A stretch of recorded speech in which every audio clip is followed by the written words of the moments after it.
Clerk Paul, can we call the committee held to order, please? Lennon, Here. Boywood, Here. Leisha, Here. Faith, Here. Pabon, Here. Louise. Here. Aranella. Here. Carmichael. Here. 8 present.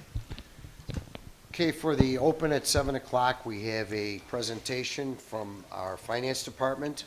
Finance Director Ben Daish and Dana Amal, Assistant Finance Director, along with Dan Denny's, our Financial Advisor. Ben? Thank you, Mayor, City Council. Today we will talk about the utility fund, and the overview of the presentation will include the utility fund description along with its components, the financial position of the fund and the outlook, as well as the proposed rate changes and to fund in order to fund the utility fund. All the proposed rate changes, we're going to cover the impact of the recommendation on our residents and present the comparison of these recommended changes with other municipalities. But first, let's take a look at the City of Berwyn Utility Fund. It is defined as an enterprise fund, operates similar as a business enterprise. Its purpose is to provide services funded by user fees, which are the water and sewer bills, rather than relying on general taxation, which is a different fund, and that consists of your property taxes and sales taxes. The services the utility fund provides is the water and sewer, as well as garbage. So what is the status of the utility fund? Well, currently, the fund is at break even. This means that the rate structure is able, from 2018 through 2022, was able to create operating income in order to cover capital expenditures, along with what you call existing debt service, bond, interest, and principal. Now, the situation at hand is that the existing rate ordinance ends at the end of this year. We have to have an appropriate rate change approved by City Council for the years 2023 going forward. But first, let's take a closer look at utility fund expenditures. They consist of the following. First, the water and sewer system, which is the focus of this presentation. Primarily, it's the water purchased from the City of Chicago. This is water that's billable, that can be billable to residents, but also there's a component that we'll talk about in subsequent slides that includes the water loss, and we'll get into that on the next, coming up. It also, operating expenses, which includes the maintenance and repair of the system and infrastructure, along with billing and collections. The expenditures also include, as mentioned previously, the debt service for prior capital projects. These capital projects include the flood mitigation program, as well as the Depot District sewer main replacement engineering project, in addition to various ongoing capital projects. The other component of the utility fund expenditures is your garbage, which is contractual services provided by Waste Management. So as a result of this cost of service, we need to be able to determine whether the water and sewer system has been provided adequate funds for water and service operations, whether we comply with IAPA loan covenants, and a provision for capital costs now along with in the future.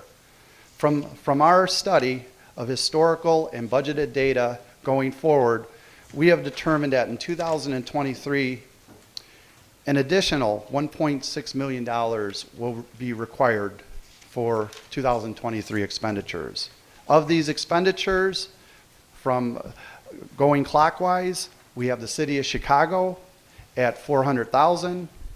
We also have the required IAPA loan covenant payment due next year for $400,000, as well as our inflationary pressures on operation at $300,000, and then finally our capital needs at $500,000. Therefore, from this, we have established that the revenue requirements will need to change from 13.4 budgeted for 2022 to 15 million in 2023. However, as you know, this funding increase requirement, we do have a modest reserve of $500,000, which will leave a net requirement of $1.1 million. As a result, we are proposing an 8% increase for both residential and commercial. We feel that this percent will get us to the revenue requirement needed for 2023. In addition, though, we also have to look forward through over the next 5 years, 2027. In doing so, we must consider the following. First, Change the slide. First, the city of Chicago. For the last 20 years, the city of Chicago has charged Berwyn, as well as all other suburban customers, 5 times the rate of inflation. Also, we have confirmed with the city that that rate is expected to increase 5% each year going forward. We also must consider the inflationary pressures on existing expenditures, operating and capital, which could be 5% or more. We also have to consider the future capital projects to preserve our infrastructure. We need to address our aging infrastructure, which will, in order to help reduce main breaks that contribute to future water loss. It also needs, the other thing that needs to be addressed is future service line health, for the future lead service, for health reasons, as well as our water loss. We need to be able to address those issues. In addition to sewer line replacement, an additional flood mitigation program. These are critical infrastructure upgrade requirements that are not covered by by ARPA funds. We are focusing on infrastructure upgrade requirements not covered by ARPA funds. In short, our cost analysis confirms that indeed the 8% rate increase would address the factors above, with the very important goal of an internal funding source to perform more capital infrastructure project, and even more importantly, to help the city avoid the reliance on debt or bond funding. This proposed rate structure will be monitored for future changes in these cost factors. Now, we were able to lay out the changes in the rates from starting with the 2022 bill, and this table will illustrate the 1,000 cubic feet per quarter on the residents, in addition to the medium 2,000 cubic feet per quarter. And it illustrates what the impact on the resident year in, year out through 2027. We also have listed the commercial based on 33,000 cubic feet and the impact it will have through 2027. Now, the important thing to consider that with these increases, our staff went through the effort of comparing the rates as a result of this increase to our neighboring municipalities. If you flip the page over to the bar chart on page 12, our existing rate structure is colored in red with the assumption of 2,000 cubic feet. The rate is going to be the bill for water and sewer will be at $178.76. Our proposed increase will change that bill to $193.06. But as you can see, where Berwyn is positioned compared to the other municipalities, it's in the lower half of the comparable municipalities. You know, looking at this, it can be concluded that the rate changes are reasonable in comparison. Now, the thing to also take note, though, it is foreseeable that other municipalities' rates will be subject to further increases.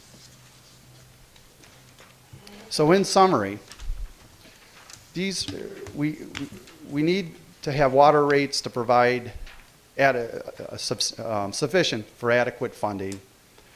Our water rate structure needs to comply with our IEPA loan covenants and provide additional funds for capital needs.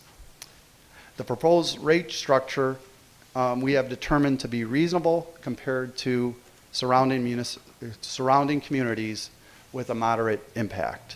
But it's important that we monitor these future rates in relation to our actual costs incurred in the future. So with that, I'd like to leave the floor open for discussion and questions. Director Schiller, did you have anything you wanted to add? I'll take the questions. Okay. Assistant Finance Director, you have anything you wanted to add? Dan, anything you wanted to add? I just have one to go, when you show the comparable communities. When I did this chart 2 years ago for another community, Brookfield was the lowest, almost at $150, and they doubled their rates, you know, to do some major capital project. It was probably going to go over 85 to 100 years on trying to fix their Yes. system. So when you start taking a look at even the future rates, bear in mind that every time you do this chart, you know, if you did this chart 2 weeks from now, it'll be, you know, it'll be even lower. So it's just a key thing for you in terms of lessons. Right. Okay. Alderman, any questions? I have one. Yes. What is the IEPA loan covenants? Bob? The IEPA loan covenants are the sewer and water funding for the depot project. They are loans through the IEPA at 1.8 and 1.1%. Anybody else? What exactly falls in the categories of capital and operations? Is this current projects you have going on, or new ones coming up, or a combination of it all? It's a combination. It's current and future projects. We have capital projects that are ongoing, such as the depot. We have small capital projects we come upon that are, unplanned. We have a section of water main that goes bad that we have to replace a couple hundred feet of main, or sewer lines, which are more the norm, where we end up with 60, 70 feet of sewer line, which ends up running $20,000, $30,000. So those are the things that we need to make sure that we have adequate funding to be able to address, and instead of having to borrow money, bond out to be able to do minor, smaller capital projects. Ultimately, we're going to be doing the ARPA projects as well. That's not part of what we're talking about here. We're talking about more of the internal or small external capital projects that continue to make upgrades to our system. And just for clarification, the capital projects are only related to the sewer and water infrastructure and the roads. That would be it. Because it just seems to me, as far as operations are concerned, that number could be low for your department. That operations number it's reasonable. It's based on our trends. Yeah, that's Is that what you currently are utilizing, or is this a projected increase? that's a projected increase. What is that amount of the increase? It's in the neighborhood of, we're starting budgets and stuff, but we're in the neighborhood of like a 4%, 5%. Can you really run on that, Bob? I'm just starting. So, yeah, I've got to go through, we're working on going through, analyzing everything, equipment and all of that. Because prices these days for equipment have gone right through the roof. Well, everything is going through the roof right now. Okay. So Ben, are you requesting a 5-year increase, or is this just the increase for this year and we'll talk about next year? We are putting on the council agenda next a 5-year rate structure similar, with the elements similar to the previous 5-year, but it will have the 8%. And that's Right. 8% every It year? would be an 8% Yes. annual increase. Okay. As we're expecting from the city of Chicago,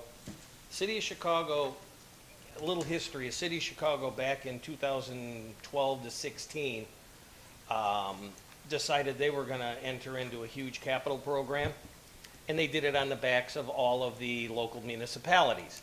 They had rate increases of 15, 25, 25, and 15. Everybody, WCMC and everything got together and they were able to work out, I don't know the nuances on how they did it, but they were able to work out an agreement that caps Chicago's increases at 5% or the CPI. You know, the last few years, CPI was low, but CPI is running 10% right now. We're gonna be capped at the 5 this year and moving forward. I don't expect us to be below a 5% CPI anytime soon. And there's no way to divorce them, Nope, right? Fat chance in heck? not happening. You've got a well we could tap into? Any other That's all the questions? I have, thanks. Anybody else have Bob, I have a questions? question. For the ARPA projects for lead service replacement along basically Ogden and Cermak, as we do those, if we have to replace any down a street, is that going to be included in the ARPA? Or would we have to use some of this utility fund money if we had to go halfway down a street in that area? Right now, we're working on the comprehensive lead replacement program. I have a draft to read, it's a mere 269 pages. But with the ARPA funds for the major thoroughfares for Cermak Road and for Ogden Avenue, anywhere where we replace the water main, there will be a new service, whether if it's a lead off into the residential areas, as far as we go back in, if there's a water service on the old main that's being replaced, a new service will be installed as part of that. And that will be a service from the main all the way into the meter. Okay, thank you. I thought of one question. When is our contract up with Waste Management that we could potentially be foreseeing increases? Is that coming up soon, like maybe next year or the year after? I was gonna say, I think it's a year or two. 2023. Okay. Yep. Have they said anything about Yeah, yes, increases? there's gonna be increases. We don't know yet what they are. Thank you. Anybody else? Okay, thank you all. So you'll have this on next council meeting then for the ordinance? That's correct, Mayor. We will put the ordinance on the floor for passage. Okay. Thank you. All right, thank you. So all we have is the 7:30 public hearing, so I presume, Marge, we're going to have to wait till 7:30 to start that public hearing? That's correct. Okay. So if we want to take a little recess, but be back at 7:30, the cameras will remain on. We'll have the public hearing at 7:30. Thank you. Motion to adjourn? No, we're not adjourning, we're just going to take a Just gonna wait till recess. 7:30? Yeah. Okay.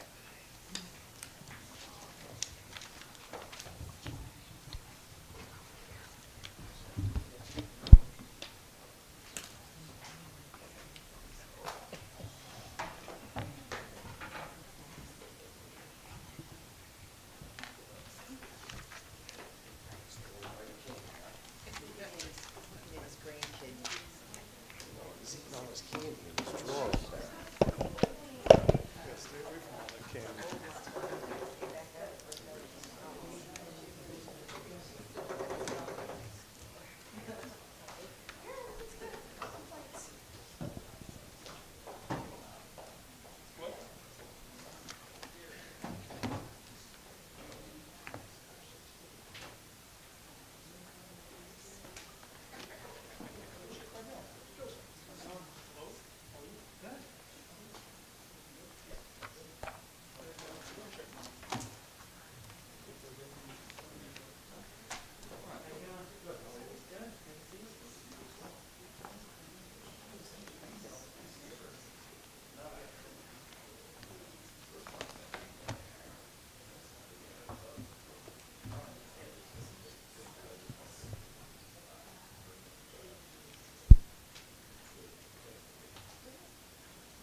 Did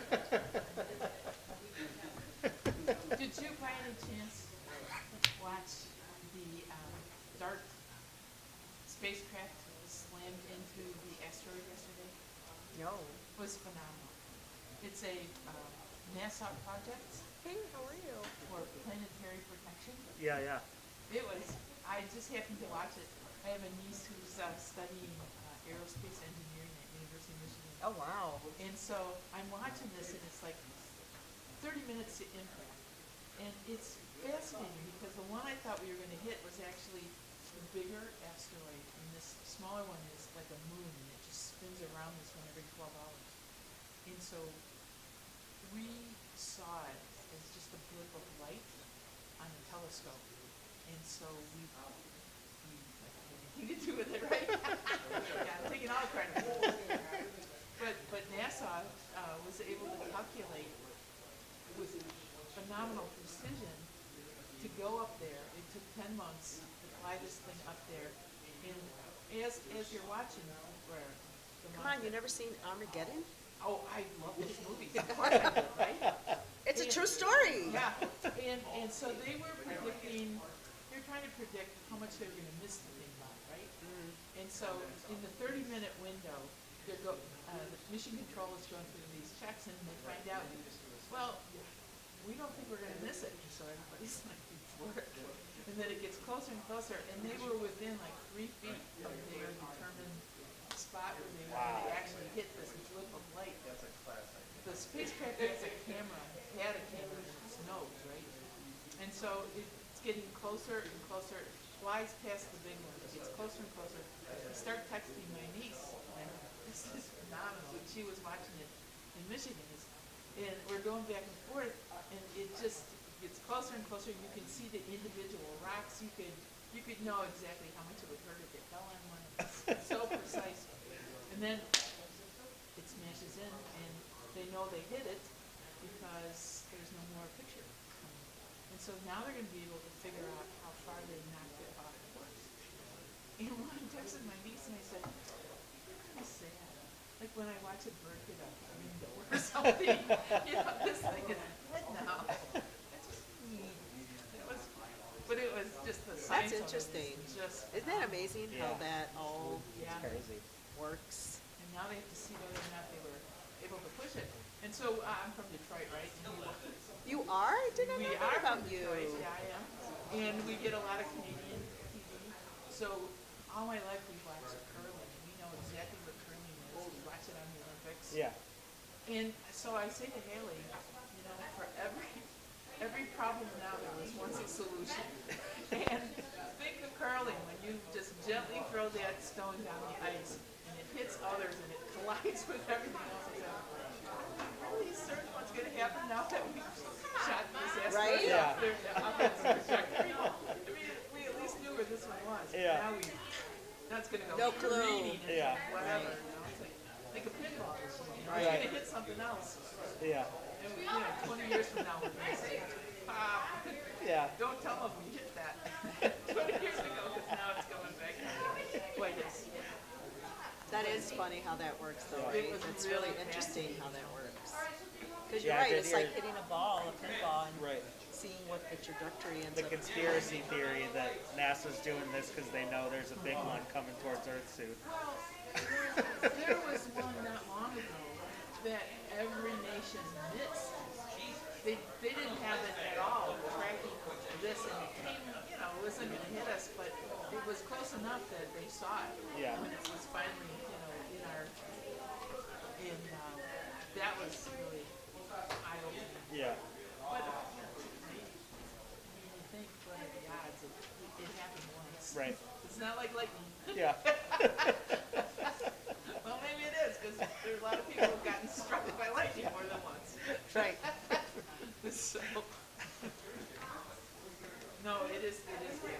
And yeah, all of us Armageddon watchers, there are so many movies out there where the asteroid comes down. Well, they're not going to be able to make them anymore because now it's just like, well, just launch the thing up and Not that Yeah. right. Which is a lot. And 10 months Hey, Liz. No worries.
Okay. Check my phone.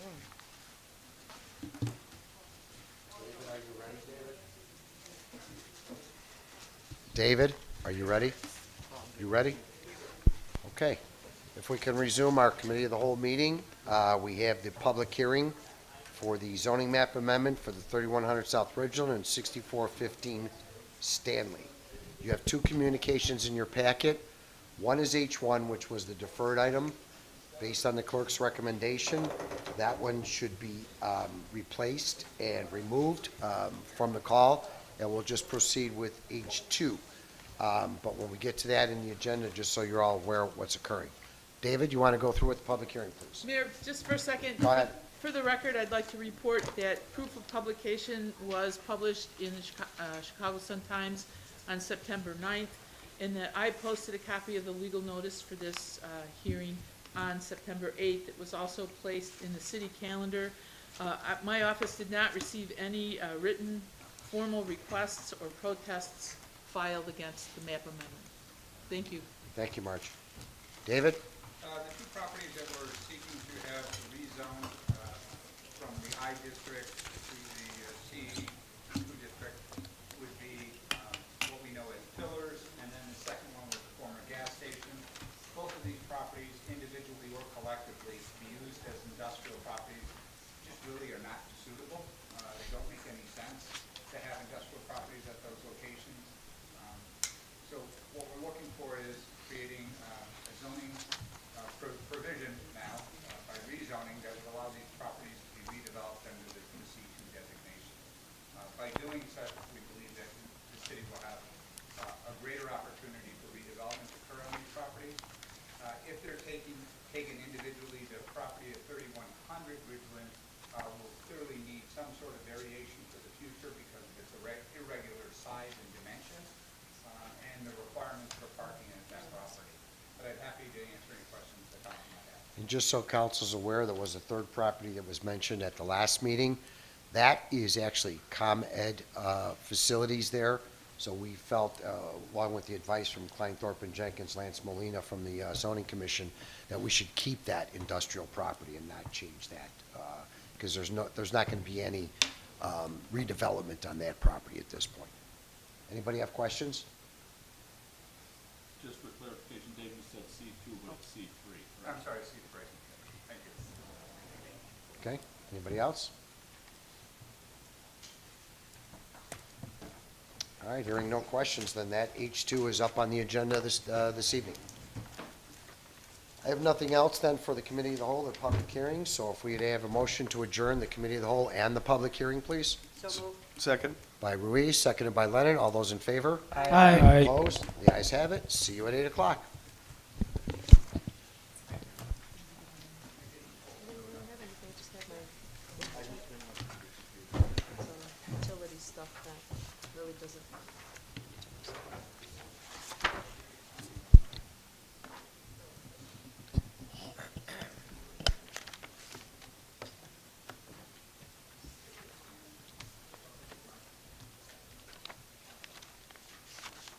Gary. Hi, Gary. Oh, no, I'm Marge. Oh. I'm Marge. Yeah. I'm Marge. Yeah, you should see me. I'm gonna fill my pockets with cookies next time. No chicken. No chicken. Oh. Oh. Well, we'll just have to fix that. And scratch bus. Oh, yeah, you good scratch. Oh. Yeah. Yeah. You're a good dog. Yes, you are. Yes, you are. Yeah, we just got confirmation that we can have it in the conference room. Yep. Yep. Well, it's easier. And it was so difficult because, you know, the early voting was, they wanted it in a storefront, and the first storefront bailed on us at the last minute. And the mayor scrambled to help me find another storefront, but all of the businesses were unhappy with the election workers palming and doing stuff. And you know, we have that room if it was going to be suitable, but you know, they had to come and look at it and take pictures and check the Wi-Fi and all that kind of stuff. So, I mean, to try to find another place, and they don't like the garage. They say it's not, it doesn't have the same kind of street traffic, but that's another place that we control, and we could, you know, make sure it, you know, wouldn't bother anybody. And it, you know, the Wi-Fi was good in there, and it would have been adequate, right? They had plenty of room in case there was a huge turnout. They would have lots of room to sit, social distancing, but they don't like it. The county didn't like it.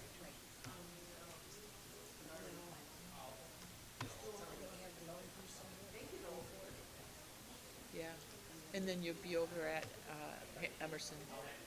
That worked out. It really did. Right. Yeah. And luckily, oh my God, for the primary, when the schools were doing their construction, and the county was so angry at District 100 for, you know, not being able to have it. And you know, my answer to them was, you know, when you get state money to do this work that you've been putting off, I mean, over at Hiawatha, they were finally doing asbestos remediation. Come on. You know, but it all worked out. It all worked out. Good. You're a good baby. Yes, you are. You are a very good baby. You gotta come and see me all the time. Yes, you do. Yeah. You gotta come and see me all the time. Yeah. Yeah, you can stay here. I know that you like a leash show. That's okay. Yeah. That's okay, you can have 2 girlfriends. Yes, you can. He's falling asleep. I told him how much he likes you, but that's okay, he can have 2 girlfriends. Well, see, now he's proving you wrong. You know, love the one you're with. That's all he said. There you go. He's like, I'll give you opportunity. You never at me at that point. That's who I'm at. Love the one you're with. Right, Gary? Such a good dog. Yes, you are. You are. You're very good. You are a very good dog. Yes, you are.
don't need it.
I'm good. How are you?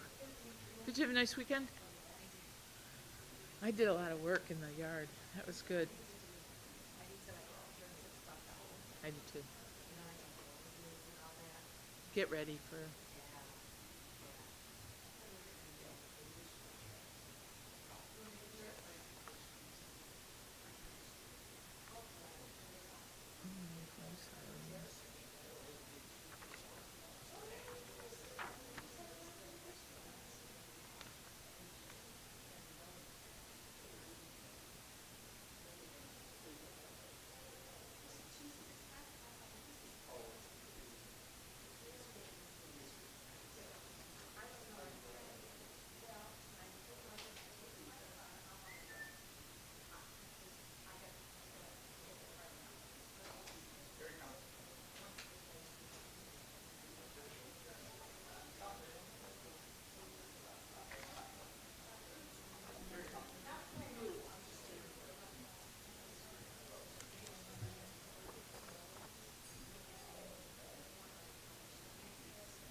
My building. I'll just put them out front of the front of the building, and you guys can swing by and yeah, pick them out. Whoever's going. Is Alicia's group? I'm picking them up though. Oh, you're gonna get them? I'll pick them up and then I'll put them in the car where I'm leaving the tents for her. Oh, okay. Because she's got to put them up. I'll throw them outside. Just throw them outside the door. They're right in front, so they'll be available. Thank you. No problem.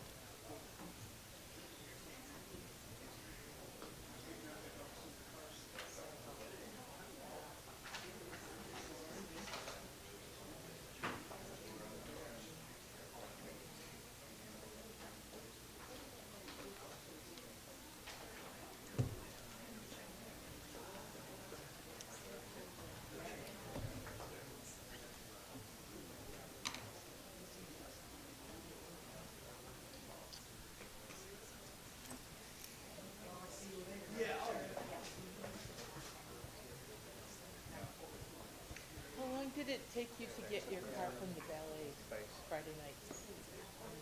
Oh, that was good. Oh, so yours, last.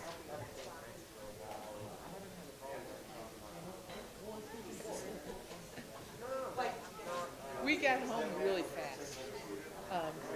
Once we crossed River Road, we were right in the parking structure and we were out on the expressway. I didn't ballet, remember? I parked in the parking garage. I didn't know about the ballet. So I just saw the long line and I figured it would take forever.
Robert. Good. How's the family? Oh, She looks just like me, just commenting that he was a little mini me, and I can't deny it. It came out really funny, the picture. have you compared it to one of you? When I'm similar little, age? we don't exactly know that because he does have a little bit of a bob, like challenging. But yeah. So he was in a suit and like that, so he got it was cool. But yeah, the family's good. My mom and the lady are officially on the so it's a little sad. But it's good for them to avoid the get out of the hole. You are so close. Why not miss them? Oh yes, because obviously, I mean, they're like the heart of your family. yeah, I got raised by these three amazing Yes. and I had so much fun with them the night that they were and then I think of them often. Like every time I see you, I think about them. That's when they were. they played a big role. Thank you. Especially my Carmen, the strict one, she, as much as everybody like, oh, she's the strict one, everybody, and now that they're gonna Would they be in like the same neighborhood? yeah, that's what's really cool. They bought a nice house. Just tell him you wanted to announce this. Yes, if you could just mention it at some point for our community. So you'd be surprised at how helpful they are. He wants an emotion.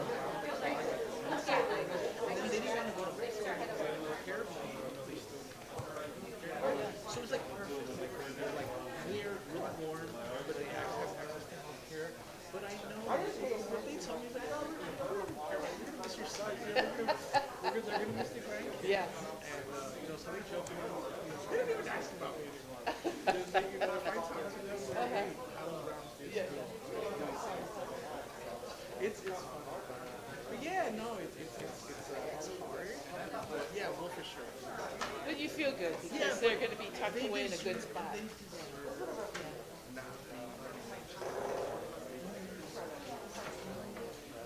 And knowing them, they'll be connected. Yeah, but they'll get so connected with their neighborhood and community and kids. They'll be, They never strike me as being, stay at home. Boring. They're going to be involved. Like 3 minutes. Yeah. Oh, that's lovely. Well, I'm happy for them. I'll let them know you said hi. Please do.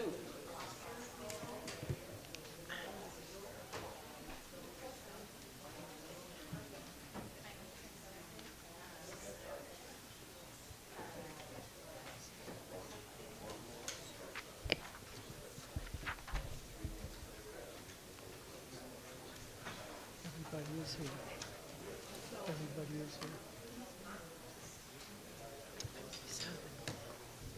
Clerk Paul, can we call the council meeting to order, please? Lennon? Here. Boywood? Here. Leisha? Here. Fate? Here. Pabon? Here. Ruiz? Here. Aranella? Here. Carmichael? Here. 8 present, Mayor. If we can all please rise for the Pledge of Allegiance and please remain standing. pledge allegiance to the flag of the United States of America and to the republic for which it stands, one nation, under God, indivisible, with liberty and justice for all.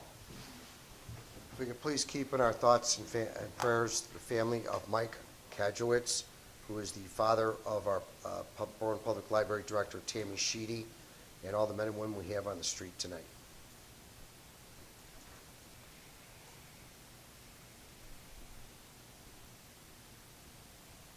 Thank you. If anybody wishes to address the open forum, please step forward to the podium, state your name and address.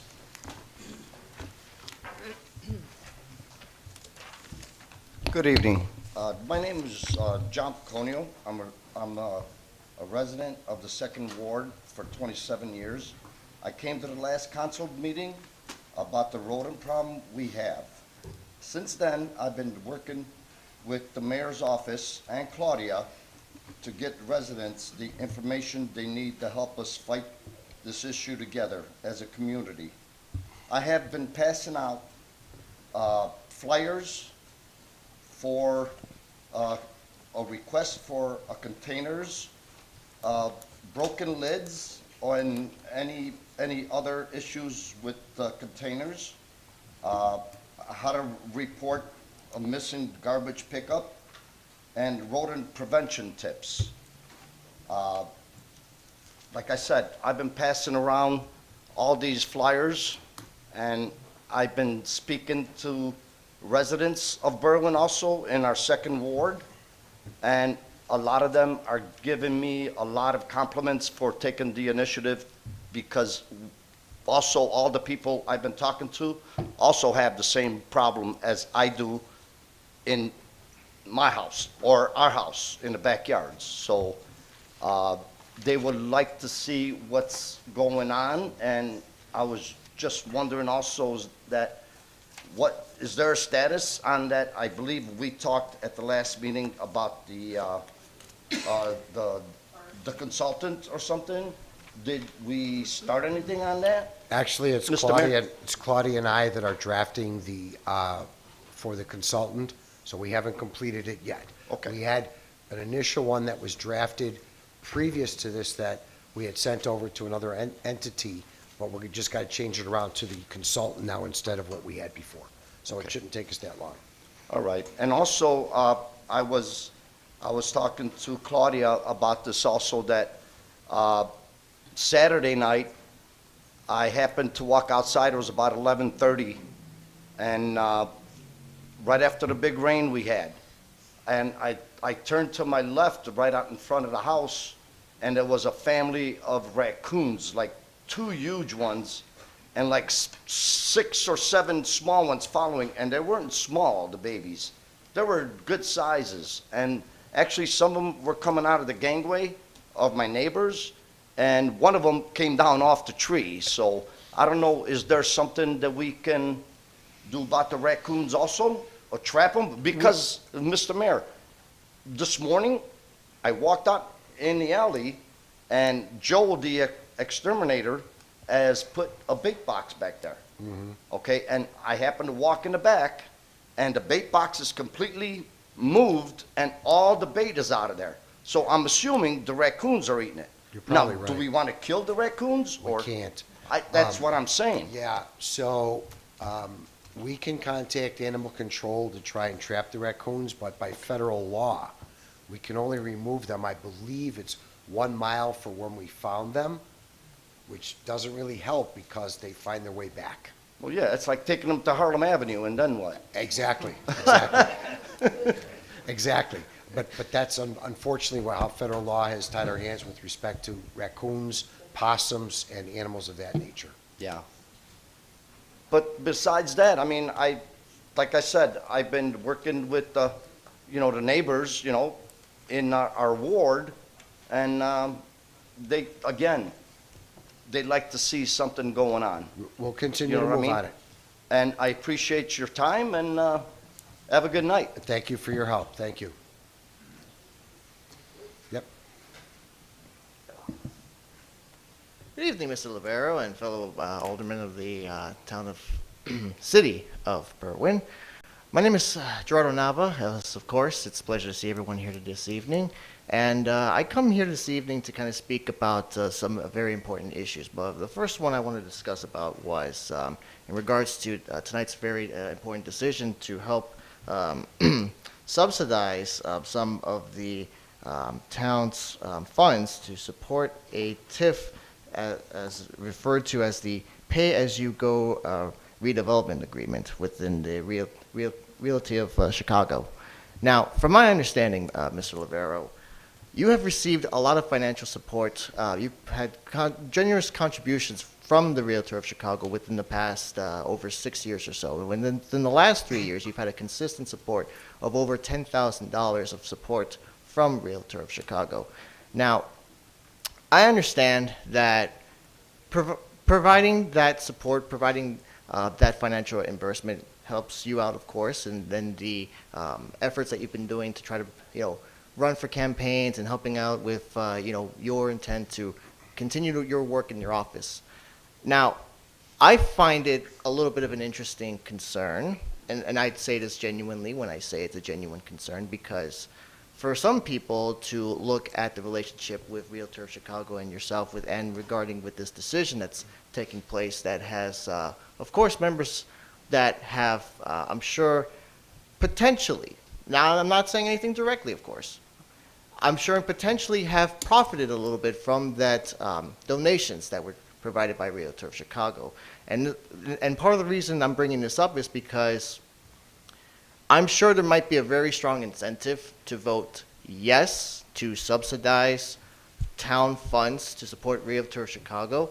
I'd like to tell you, genuinely speaking tonight, this evening, that the decision from everybody here, the aldermen here, and hopefully Mr. Lavero, you can support this decision as well, that the decision should be no. The decision should be no, and the decision should be no because Realtor of Chicago has had a substantially profitable past few years. Within 2013, they've received over $1 billion sales of property around the Chicagoland area. They have generously made a lot of money, millions over the years. I don't see how providing a little almost $500,000 within the town helps really a town that genuinely has a lot of debt to deal with already. And so I would hope that the town recognizes, the members of the aldermen here recognize that this does not genuinely help the town both financially to, take out money that should be used to help reduce the debt that we have, or at the very least, like, we should not be owing the town of Berwyn, the city of Berwyn does not owe Realtor of Chicago a cent just because they've generously offered money to your party, to you yourself, sir. But I do highlight one other issue, just to make it crystal clear. It may not be relatively well known, but to make it a little bit more public, that there is no strong intent to hold you accountable in regards to the investigation in your handling with, I might forget the name right now. It was Sarah Lopez, yes. So I would hope that an outside third-party investigation should be welcomed to the very least hold you accountable in the way how you mismanaged that whole decision and that whole process. I would hope that this conversation continues onward, and despite how you might feel me bringing this up at the moment, I would hope that you advocating yourself as being a genuinely good and welcoming leader in our community, I would hope that you would strongly support and make the efforts to see accountability, find justice. Thank you, sir. Before you go, I didn't catch your name when you gave it. Do you want that for the record? Sure. All right. So, Gerardo Nava. Okay. Home Avenue, 1824, I believe.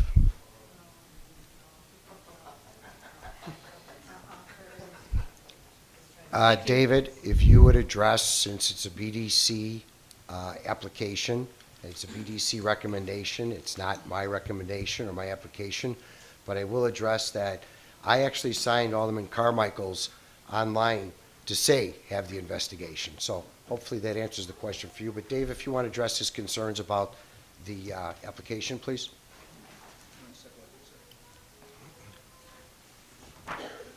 Yes, this matter is under consideration this evening by the board. In terms of background, I think it's important. Let's go back to June of 2019 when I came before this dais.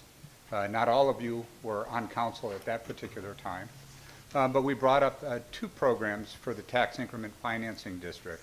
One was called the Finish Line Grant, which provided incentives to small businesses to receive a 50-50 match of dollars for improvements that they made to their property.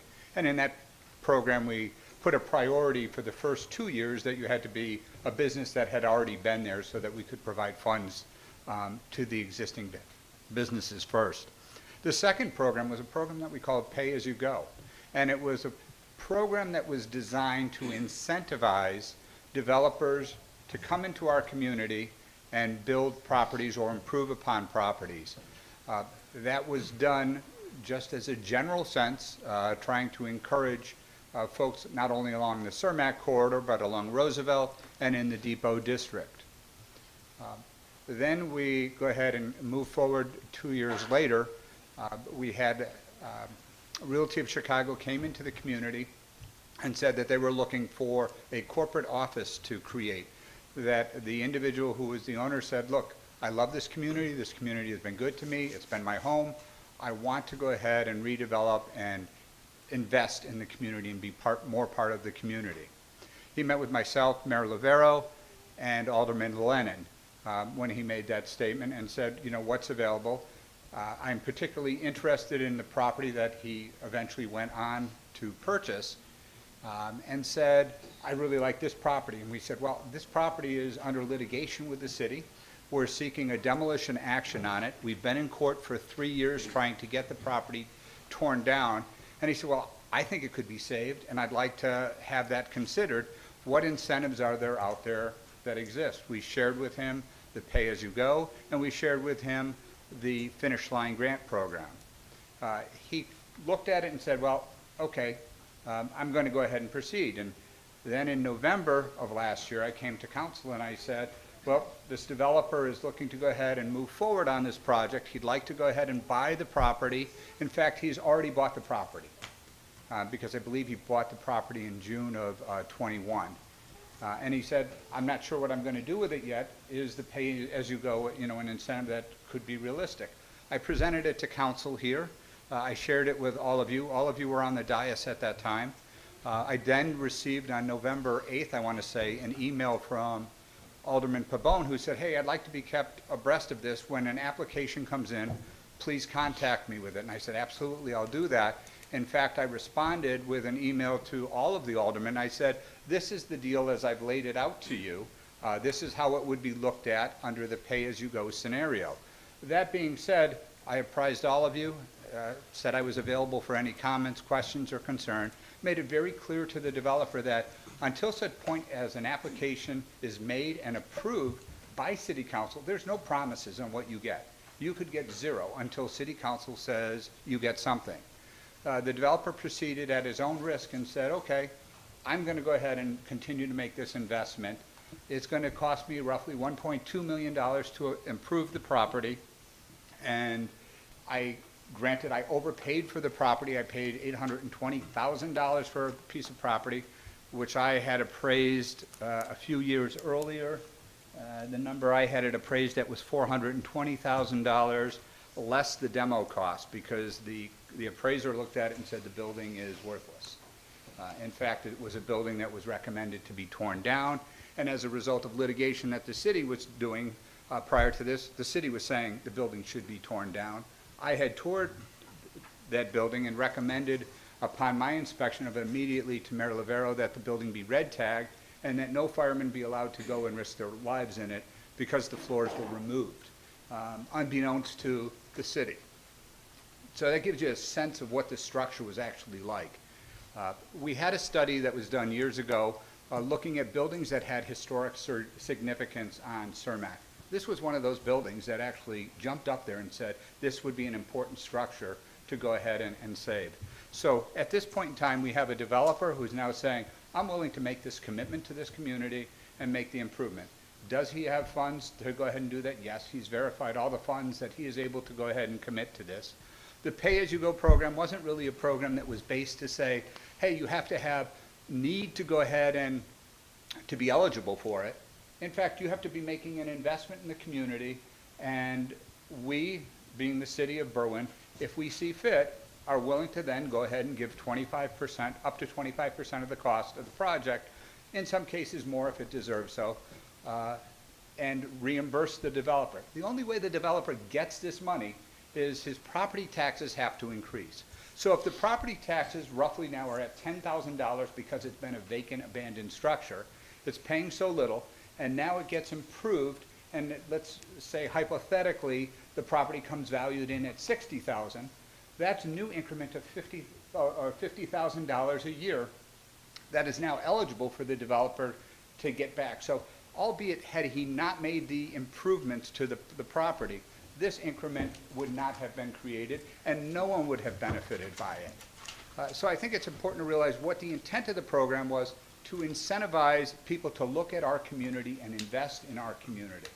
Now, it's a program that comes before you each and every time. This council has had the opportunity to review several pay-as-you-go in the past. We have a couple pay-as-you-go that are coming forward as well. We've got class tax abatements that come before this board for consideration that are just as important too.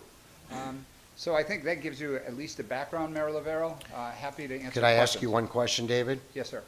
At any time during the discussion or the application, was any mention made or any consideration given to any donations I may have received from Realty of Chicago? No, sir. Thank you. Anybody else for open forum? Good evening, everybody. I'm Domingo Ramirez. I'm going on 21-year Berwyn resident. I got a couple of things I want to talk to you about, Mr. Lavero, and the committee here. The first thing, I know it's old news, but to me it's not old news, with Sarah Lopez. That happened on my block. You know what I mean? I feel that any city employee uses any type of racist words or treatment to anybody, let alone anybody, a resident or anybody coming here, you know, worker like he was, should get immediately terminated. There's no discussion, there's no debates. She should have been terminated. And I seen what you said in the news, from the news source, said that you took care of it in-house and you gave her a verbal reprimand. That's unacceptable, Mr. Lavero. She should have been terminated immediately. Let her out that front door and don't let her in the back door in another position. You know, because that happens here. You know what I mean? There's a lot of stuff that goes on that gets me upset, that I feel that you should be a mayor for all the people. And you should think about the people's best interest, not other people's interest, the citizens of Berwyn's interest. A lot of stuff that happens here, y'all get away with it because 15 to 20% of the people come out and vote. You know, we're looking to change that in the next election. That's why people get away with stuff. All these yes votes and stuff like that, have a backbone and say, no, that's not the best interest to the community. The other thing I want to talk about, Mr. Lavero, is that Freedom Project. I'm sorry. Excuse me. The Repeat Freedom that. Project. I came here before you and I told you, I said, that school does not have adequate parking, a recess area for the kids to come out. My girls went there. I dealt with that 6 years. The kids walked through that alley from Freedom to East Avenue, across the street, to get outdoor recess activities for them. I mean, that's a no-brainer. That was a no-brainer. To me, in my opinion, y'all chose greed over the community. Them kids needed a recess area so they can go out and exercise and run around. And there was no adequate parking for the families, the kids, the teachers, etc. You know what I mean? And right now it's an eyesore. You know, the difference between a union-friendly developer, just look across the street. They got a nice fence, it's covered. Look at that fence. It's used and the netting rips out. I mean, even whatever's going on over there, even right now, you should demand that they put an adequate fence. That's an eyesore to our community. The kids got to go past. I go past it every single day. You know what I mean? And there's other things I want to discuss, but I appreciate you sitting there giving the people opportunity to say what they got to say. You know, I appreciate that. You know, but we need a code of conduct and an ethic reform here. You know, any type of disrespect, any type of racism for anybody working in the city employee should be terminated. You know what I mean? Because we're not going to stand for it. We'll fill up this whole room if stuff like this continues. I'm surprised Rainbow Push didn't come out here and make it a bigger deal than it should have been. I personally came out here and I shook that guy's hand and I apologized that happened in our community. You know what I mean? Because that's unacceptable. There's no room, no space for that over here. You know what I mean? I just want everyone in front of me to know that yous got voted in, yous can get voted out. We're going to change that 15 to 20% voter outcome, you know? And I Thank you. appreciate you listening. Sure. Anybody else?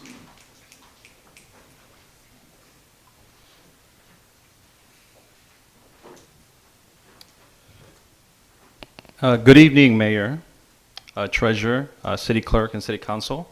It is a pleasure to be here tonight. Thank you for having me. I am Eddie Garcia, CEO of Realty of Chicago, and I'm here to talk about the Pay As You Go program. Unfortunately, there's been some misinformation and just wanted to clarify. It has been said that we gentrify the community, that my company sells nothing but $500,000 homes, that we are pricing out families out of the neighborhood. And I just wanted to clarify and put some facts forward. The average home in America this year sold for $392,000. In Chicago, the average home this year sold for $342,000. The average home sold by Realty of Chicago this year, meaning January 1st to today the 27th, was $263,919 with 41 cents. The average home sold by Realty of Chicago since we were founded in 2012 is $227,827. We have helped over 8,000 families achieve the dream of homeownership. 70% of our buyers are first-time home buyers. 60% of our clients receive grants or closing costs or down payment assistance. Our company hosts dozens and dozens of home buyer workshops to educate our community on the benefits of homeownership. I want to talk about the American dream. My family and I immigrated to America from Mexico. I was just 5 years old, and I still remember crossing the Rio Grande. We arrived to a one-bedroom apartment that we shared with 11 other people. My dad always told me, this is what poverty is, and this is where we're at. And it's because of this that I take it personally to help others. And this is the reason I founded Realty Chicago, to help families achieve the American dream. I founded Realty Chicago in 2012 in Berwyn in a 600 square foot office with no money, only hopes and dreams. Today, this dream has grown into a successful business. We employ over 350 agents and staff, have 5 locations, and we give back to the community. We have fed over 50,000 people on Thanksgiving, and we have sent over 16,000 brown, black, orange, yellow, blue kids to school with new school bags and school supplies. People have asked, why would I pay $820,000 for an old Merrick funeral home?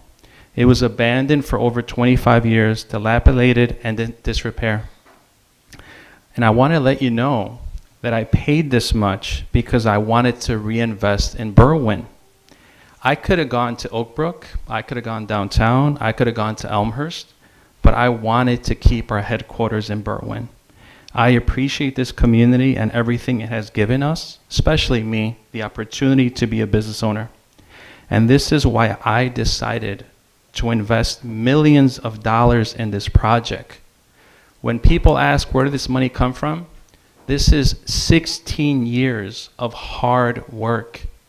Hard work, working 70, 80, 100 hours a week. My goal is to make this a world-class office space for our community. On top of that, we also allocated 1,500 square feet of this facility for a community center. We want non-for-profits to be able to use it free of charge for their meetings, for their events. And again, I'm a proud business owner, and thank you for your time. Thank you.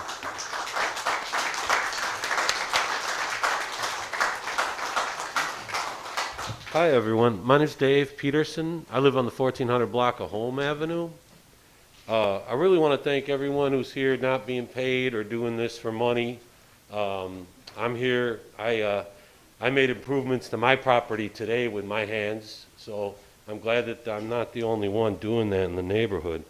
I think it's unseemly. I think it's unseemly to be giving all these incentives out for folks who already have a profitable business. It's the most densely populated township in the state of Illinois, in Berwyn. And if you're selling homes in the most densely populated township in the state of Illinois, I mean, it's kind of like beer salesman at a frat party or something, you know, it's not that hard to do the work here, so I appreciate all of that, but I think it's a little unseemly to give all that money away. In the matter of the city official who did the hate crime, the racist harassment, and that the whole city council put in the complaint with the ethics commission, I was like, oh, how could I be useful to come here and talk and not just be bloviating or whatever? And I was looking at the letter from the attorney, Mr. Batuka, I think, and it was very specific about, it was 209 in the city code, you know, and that didn't meet the requirements, something along those lines. So I read it, and I said, wow, it is very restrictive in what it covers as ethical or not ethical or whatever. But looking at it and seeing how restricted the ethics portion of our city code is, a bunch of more questions started to pop up in my head. That the incident occurred, when it occurred, a couple months before the election for Democratic Township Committeeman, and that the timing was weird, that the gentleman who was the victim of that harassment by a city employee was also a city employee, a city contractor at the time, and that the mayor was a city employee as well. So they're all city employees, and the timing was during the campaign, and then he goes to the press right after the campaign, not a week before the campaign. Like, if he wanted to harm the mayor and his political ally, Sarah Lopez, wouldn't he have come out before it? It was just feeling curious to me. It was feeling weird, like, why is the timing? This happened before the election. The mayor delayed talking to anybody about it until this guy went to the press, but he didn't go to the press until after June 28th. It just feels weird to me. And I thought about it, and I thought about how I'm always doing campaigning. I'm not paid for it or anything, but like, I'm doing campaigning and stuff in the neighborhood and whatnot. And I know that she does campaigning over the years. So was she doing campaigning during that election? And I was wondering, that was an ethical concern for me as well. And I said, well, it's true. The attorney for the city, Mr. Batuka, thank you. He said it's not in there. It's not in, none of these concerns are in there. And I looked at 209.02, letter C, and it has the words continued employment in it. And her employment was continuing during that time. But I wonder, was she doing campaign work? Because the only two of those was gifts and political activity in the ethics in the city code. The only two things that were covered were like gifts and political activity, if I remember correctly. So was she doing political activity? She was an elected official, in addition to also being paid. So there's still all these questions. There's still all these questions in my mind about it. And I would just wonder if, like, it does indeed, if continued employment was a factor and if political activity was going on. I don't have access to that information right now, but I am concerned because all the folks involved were city employees. The other thing that's also concerning to me is the exchange of money is similar, that there was an exchange of money going on that whole time between the incident with Ms. Lopez and Mr. Robbins going to the press. He was getting paid by the city, she was getting paid by the city, mayor was getting paid by the city, and then the thing with Realty of Chicago, getting money from the city, giving money to the mayor's campaign, maybe other people who are also elected officials in the city giving money to their campaigns, and then the city treasurer is also working there, getting money from them. And it's just the appearance of impropriety doesn't necessarily happen. But boy, oh boy, it appears like there might be an appearance of impropriety. So I would ask that all the members of the city council revisit this, look really, really closely, because this isn't the kind of thing that serious people do. Like, I want to be a serious adult. I'm not here being paid for this. A lot of my fellow residents are also not here being paid for this. And honestly, I'm really tired. I'm tired of having to come out here, and then this cartoonishly evil racist stuff is going on, people yelling the N-word and stuff, on my dime. And if we should spend our money incentivizing people, we should be incentivizing people to not do this business. Give the money to the people who are victims of this racist harassment instead of people who are already well-to-do. And I'm proud of them and I'm glad for them, but let's incentivize, people to, bring up these kind of ethics issues and this racist harassment stuff. So I'm going to leave because it's late already, but I really appreciate everyone's time. And honestly, thank you all for coming out very much. Okay?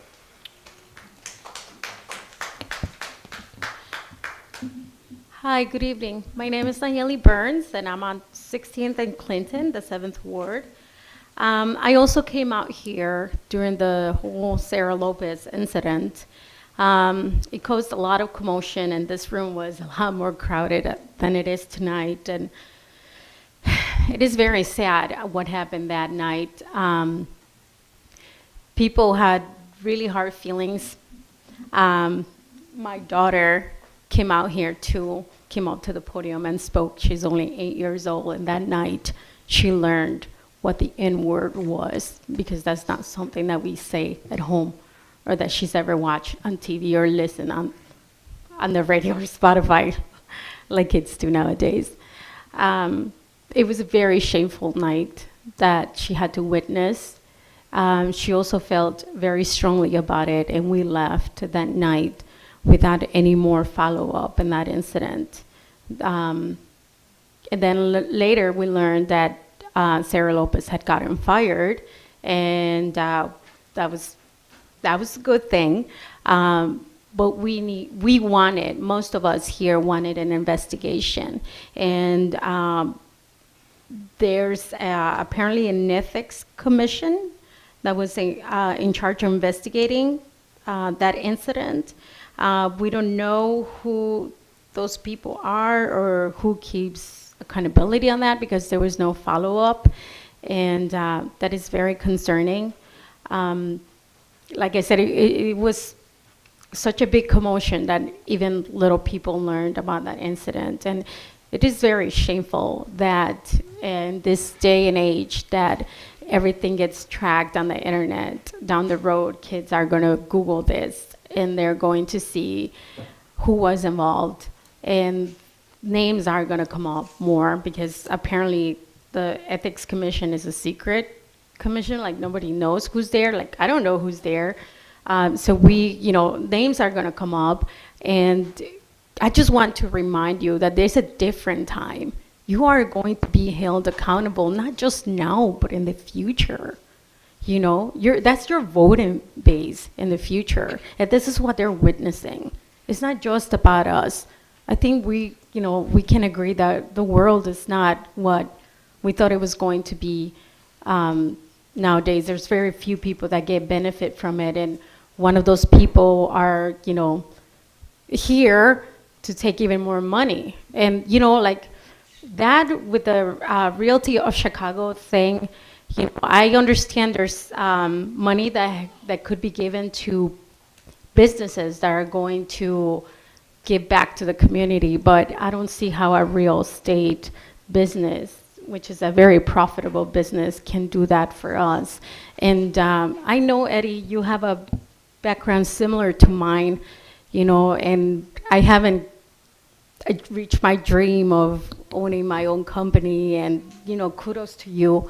I cannot relate to you, but I can relate to your parents, pushing forward, living, that poverty. Just today, I went to Maywood to apply for energy assistance. And, you know, it's tough. It's tough out there.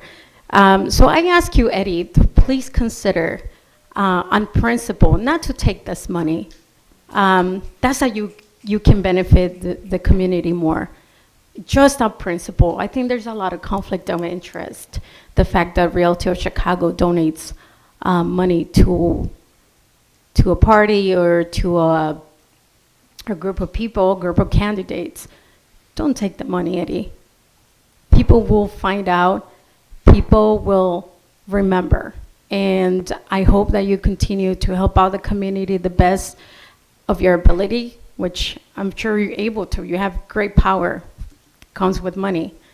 Those $400,000 are just not worth it. It's more like a symbolic money to you. Don't take it. We will remember this. And please give us a clear, I just ask you to please give us a clear answer about what the Ethics Commission is, what it's supposed to do, and who they are, so we can follow up. We need answers for the Sarah Lopez incident. Thank you, and have a good night. Thank you.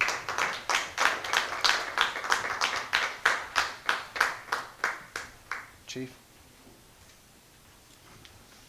Good evening, members of City Council, Mayor Lavero.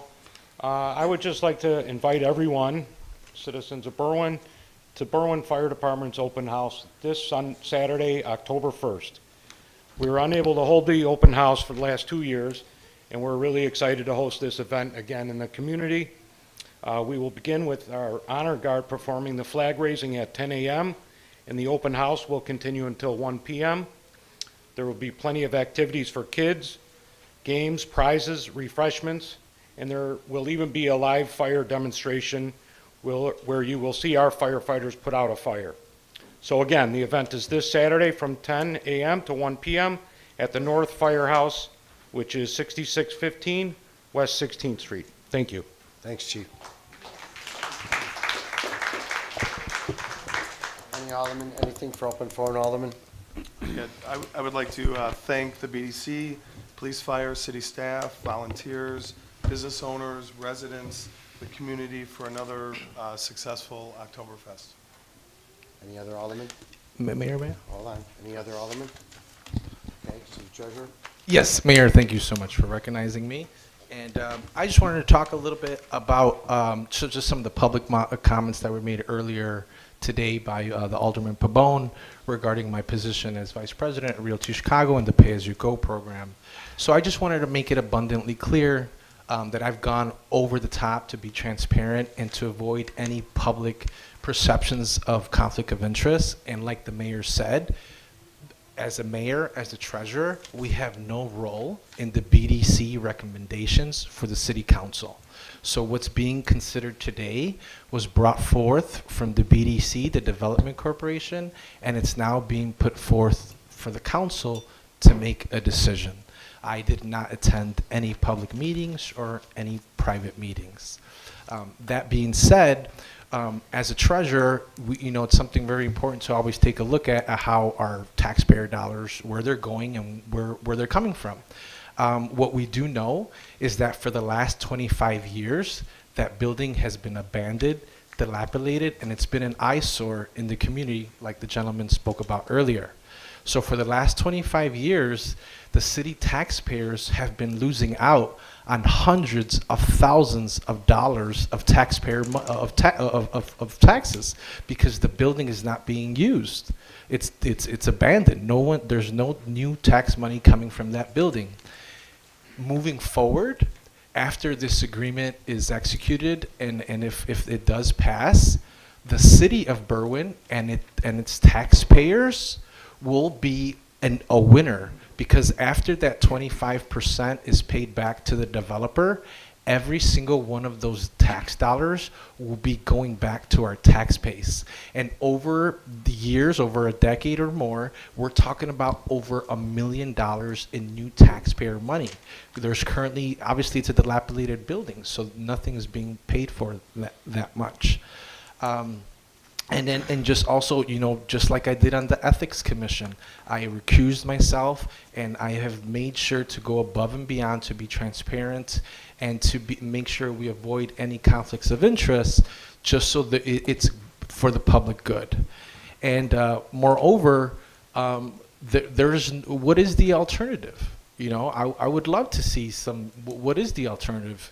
Did Alderman Pabon ever ask the business owner what was the plan? He could answer that. Did he ever bring forth an alternative plan? There's nothing. So what we do know is that that building has been dilapidated for a long time, not producing any income for our taxpayers, and now it will be. And in terms of, just want to clarify, because I know it brought up a couple times regarding the ethics board, is that, I recuse myself and I have not had any participation in any of those meetings or anything like that. I'd love to respond to that. So if you're paying attention, Dave did talk to us a little bit about how this project has come to be. I wasn't an alderman when this project started, so that's the first thing that we should say. Number two, this property was already purchased, so I don't think anybody here today is saying they want Realty of Chicago. Just sharing with you, I don't know if you're speaking in your capacity as the VP right now or as the city treasurer, but I don't think anybody here today wants Realty of Chicago to leave Berwyn. I don't think they want them to stop doing business. I think the idea here is that there is a business who is doing very well, multi-million-dollar business, who is asking for TIF support, right? And that's the concern. So, and in terms of your involvement in being a city treasurer and working for Realty of Chicago, I think that there's clear conflict there. I mean, there's no way to get around that. If there's a special interest in our city who has the buying power the Realty of Chicago has, the political influence that they have, and then one of their workers is sitting in a very important role at the city level, I don't know how you get around that. So, thanks for your comments, but I'm not really moved by them. Yes, and Mayor, and what I would say... We're not going to have an open debate here. Just one last thing. No, we're not going to have an open debate. You make comments, he answered, that's it. No more debate with respect to this issue. I see no apparent conflict on the treasurer because he has nothing to say with respect to this. So I'm going to call for item C1, please, Madam Clerk. Item C1 are the minutes of the Committee of the Whole in the regular meeting of September 13th, 2022. I'll make a motion to approve the Committee of the Whole and regular City Council meeting minutes of September 13th. Second. Motion by Lennon, seconded by Fate, to approve the minutes for the Committee of the Whole and the regular meeting of September 13th. All those in favor? Aye. Opposed? The ayes have it. Item E1, please. Item E1 is a communication from Berwyn Development Corporation regarding Buddy Bear at 6201 through 6323 Ogden. I motion to concur with the Berwyn Development Corporation Economic Development Commission's recommendation to deny the petition for a Class 7C tax abatement for 6201 through 6323 Ogden, PIN numbers 16-32-121-010 through 018. Second. Motion by Roywood, seconded by Lennon, to concur with the recommendation of the Berwyn Economic Development Commission and deny the Class 7C tax abatement for 6201-6323 Ogden. All those in favor on the call of the roll. Lennon? Aye. Roywood? Aye. Leisha? I want to say that I do believe Buddy Bear is an asset to Berwyn and a supporter of our community, and they have been generous to the PAV YMCA. But the request packet is incomplete, and we do not have the documents that were requested, and I am voting no. Are you voting no or aye? Oh, aye. The motion was to deny, so a vote to deny would be an aye. A vote to go against would be a no. Okay. Aye. Okay. Fate? Aye. Pabon? Aye. Ruiz? Aye. Aaronella? Aye. Carmichael? Aye. 8 ayes, Mayor. Motion carried. Item E2, please. Item E- Sorry, go ahead. Item E2 is a communication from the Berwyn Development Corporation regarding Realty of Chicago, 6505 through 6511 Cermak Road. I would like to make a motion to decline the recommendation by Director Holzberg to approve a pay-as-you-go redevelopment agreement with Realty Chicago at 6505 to 11 West Cermak Road. Second. Motion by Pavone, seconded by Carmichael, to deny the recommendation from the Berwyn Development Corporation Economic Commission and deny the pay-as-you-go to the property at 6505-11 Cermak Road. All those in favor of the denial, on the call of the roll. Lennon. Nay. Roywood. Nay. Leisure. Nay. Fate. Nay. Pabon. Aye. Ruiz. I'd like to make a statement before I cast my vote, so please bear with me. There's a lot of controversy around this issue right now, and I think there's a couple things that we should all be really mindful of. One is pay-as-you-go was designed to provide financial assistance for small businesses that either invest in bringing a new business or expand their current business in our commercial corridors. The full purpose was not to only bring new businesses, but to increase retention of existing businesses for the sole purpose of generating increased sales taxes that our community could reap the benefits. The program was not built on the premise of financial hardship for any new or existing business, but to incentivize businesses to come or stay in Berwyn. The program has proven to be successful with examples such as La Para, La Lupita, and others that have taken advantage of it. As been shared, the building has been an eyesore vacant and has provided no economic advantage for our community for well over 10 years. I am somewhat relieved to see the building is finally being restored and soon occupied, but don't agree that this is the best use for the building and our community. I am glad that we have recently received a grant to scrutinize our current economic structure and how we can improve its growth and vitality for our community. I am hopeful that when the plan is completed, we have a strategic plan with a clear vision, are intentional in seeking businesses that will increase our sales taxes that our residents can reap the benefits. Eddie, I want to thank you for all the years that you have invested in Berwyn. You have done a phenomenal job being an exemplary business owner here in Berwyn. And I'm glad that you are finally going to do something with that eyesore. I just cannot vote in favor of it because I just don't believe it's the best use for the building, so I vote nay. Okay. Once again, he's voted to deny. I'm sorry, with his motion. Aye. Nay. Oh, nay. Carmichael. Aye. 3 ayes, Mayor. Okay, the motion to deny has failed. Do I have another motion?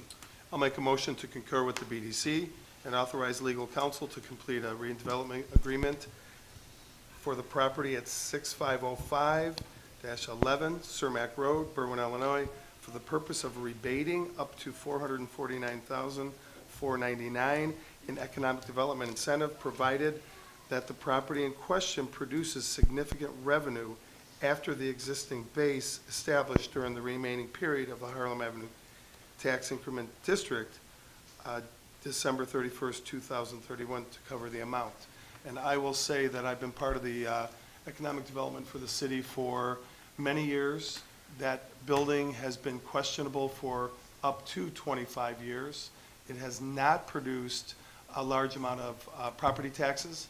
We have somebody that's going to put money into that building and going to have a stakehold on Cermak Road and other buildings that he has as well. It's a win-win. We have programs like this to give to our small businesses, our business community, our developers, so we can keep property rehabbed and good for the community. So I am in favor of this. I vote yes. Alderman Lennon, you stated 2031. It's 2034, please. Correct that. Okay, I have a motion by Lennon. Do I have a second? Second. Motion by Lennon, seconded by Leisure, to concur with the recommendation of the Berwyn Development Commission.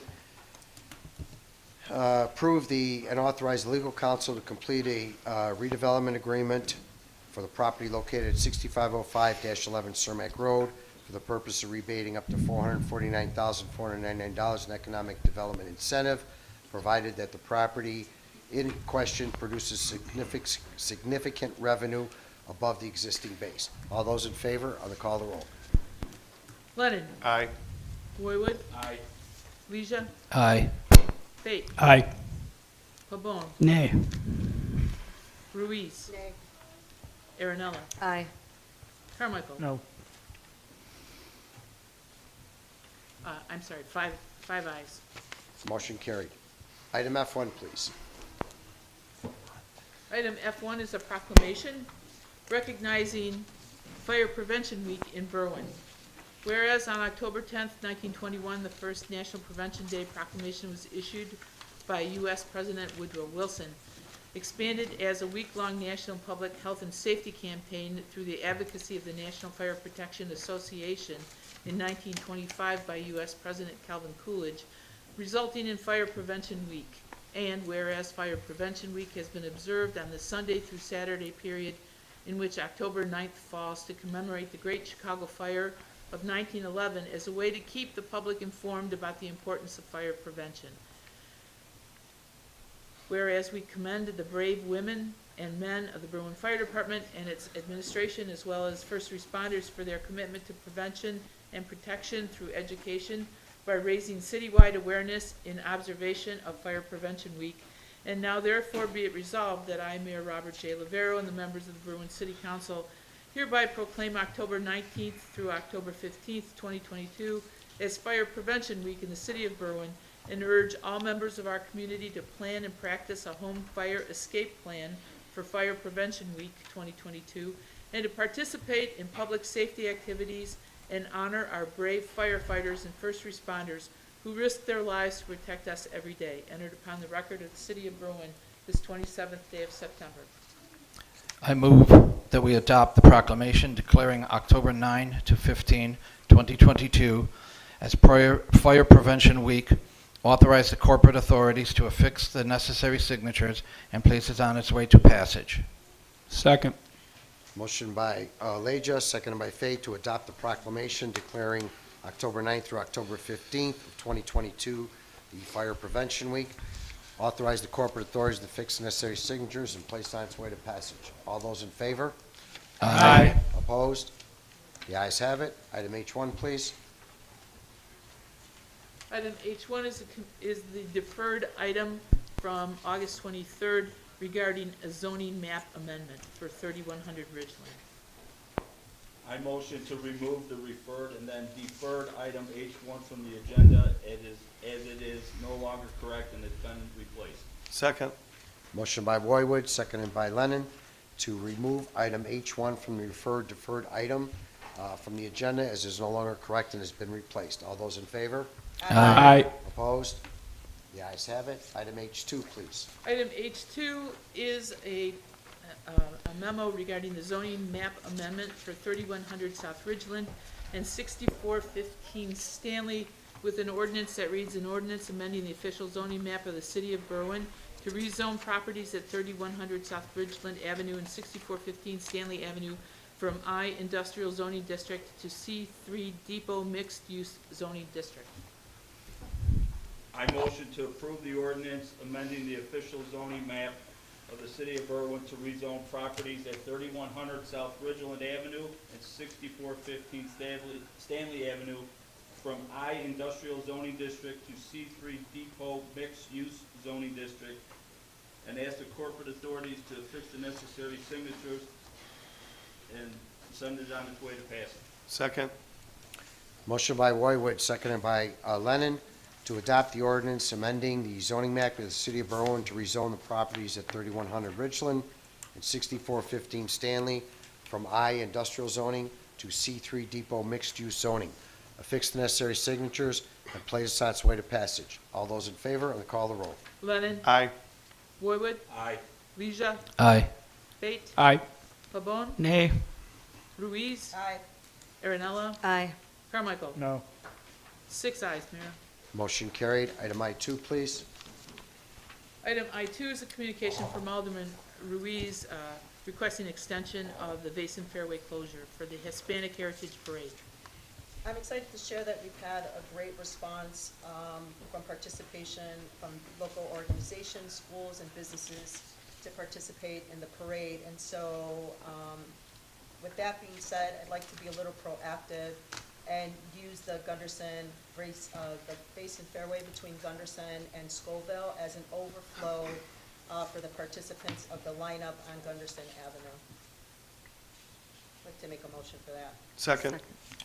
Motion by Ruiz, seconded by Lennon, to provide Basin Fairway, the north side only. Yes, I'm sorry, correct. That's okay. North side only. From Gunderson to Scoville Avenue, clear of vehicles from 10 a.m. to 1 p.m. to allow for the overflow of the parade participants. All those in favor? Aye. Opposed? The ayes have it. Item J1, please. Item J1 is a informational communication from Chief Semaglia approving the Hispanic Heritage Parade. I move that we accept as informational the communication from Police Chief Michael Semaglia approving and authorizing the Hispanic Heritage Month Parade and Festival on October 2, 2022. Second. Motion by Leja, seconded by Lennon, to consider the communication from Chief Semaglia as informational, approving the festival. Alderman, I would just ask that you contact him regarding that north side, Okay, so we can make sure we have control there. I will. And I have spoken with Director Schiller as well. All those in favor? Aye. Opposed? The ayes have it. Item J2, please. J2 is a communication from the city attorney regarding the council's August 5th referral to the Ethics Committee.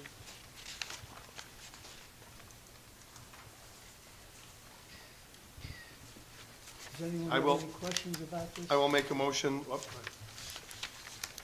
questions? I will make a motion to have City Attorney Anthony Bertucca forward this communication to Leonard Muchin LTD Law Firm. Second. Motion by Lennon, seconded by Leja, to have the city attorney forward the August 5th, 2022 communication to the law firm of Lanier Muchin Limited for investigation. All those in favor? Aye. Opposed? The ayes have it. Item J3, please. J3 is a communication from Senior Engineer Campbell and with a resolution, a resolution that reads, "A resolution authorizing the city of Berwyn County, Cook, Illinois, submit a grant application for the Illinois Transportation Enhancement Program funds for the 34th Street Corridor Improvement Project." I'll make a motion to concur with Anthony Bertucca and Nicole Campbell and approve the resolution, fix the necessary signatures, and send it on its way to passage. Second. Motion by Lennon, seconded by Fate, to concur with the city attorney and the senior engineer and approve the resolution, fix the necessary signatures, and place on its way to passage. All those in favor on the call of the roll. Lennon? Aye. Roywood? Aye. Leisure? Aye. Fate? Aye. Pabon? Aye. Ruiz? Aye. Aaronella? Aye. Carmichael? Aye. 8 ayes, Mayor. Motion carried. Item J4, please. Item J4 is a communication from the engineer and Mr. Bertucca regarding also a resolution that reads, authorizing the city of Berwyn, Cook County to submit a grant application for the Illinois Transportation Enhancement Program funds for the Access to Transit Improvement Project. I'd like to make a motion that we concur with Anthony Paducah, city attorney, and Nicole Campbell, and senior engineer's recommendation for a resolution authorizing submittal of a grant application for the Illinois Transportation Enhancement Program funds for access to transit improvement project. Second. Motion by Ruiz, seconded by Aaronella, to concur with the recommendation of the city attorney and senior engineer, adopt the resolution authorizing the city of Berwyn to submit a grant application for the Illinois Transportation Enhancement Program funds for access to transit improvement project, affix the necessary signatures, and place on its way to passage. All those in favor on the call of the roll. Lennon? Aye. Roywood? Aye. Leisure? Aye. Fate? Aye. Pabon? Aye. Ruiz? Aye. Aaronella? Aye. Carmichael? Aye. 8 ayes, Mayor. Motion carried. Item J5, please. J5 is a communication from the City Communications Division. Make a motion to accept this communication as informational. Second. Motion by Carmichael, seconded by Lennon, to consider the communication as informational. All those in favor? Aye. Opposed? The ayes have it. Consent agenda. Make a motion to approve the consent agenda as presented. Second. Motion by Lennon, seconded by Roywood to approve the consent agenda as presented. All those in favor? Aye. Opposed? The ayes have it. Alderman committee meetings, Alderman Lennon. There'll be a Budget and Finance Committee meeting Thursday, September 29th at 5:30 at City Hall, second floor. Alderman Roywood. Call the chair. Alderman Leisure. I would like to remind all of Berwyn that this Saturday, October 1 at 8 p.m. on the Me TV channel, which is 26.3, will be the Svengoolie special that was partially filmed here at Serenity Park. Committee meeting. Call of the chair. Call of the chair. Alderman Fate. Call the chair. Alderman Pabon. Call the chair. Alderman Ruiz. Call the chair, but I'd just like to remind the community and council members that as we know, the parade and festival is this weekend, so I hope to see a lot of community members and our elected officials out cheerleading and participating in the festivities that are happening this Sunday, October 2nd. Parade kicks off at noon at Lincoln Middle School, and the festival is from 1 to 5 in the Basin Fairway between Euclid and Wesley. Call the chair. Alderman Arenella. Call the chair. Alderman Carmichael. I have a 8th Ward meeting next Wednesday, October 5th at 7 p.m. at the VFW on 15th in Harlem. Call the chair. Motion Second. to adjourn. Motion to adjourn by Carmichael, seconded by Lennon. All those in favor? Aye. Opposed? Thank you.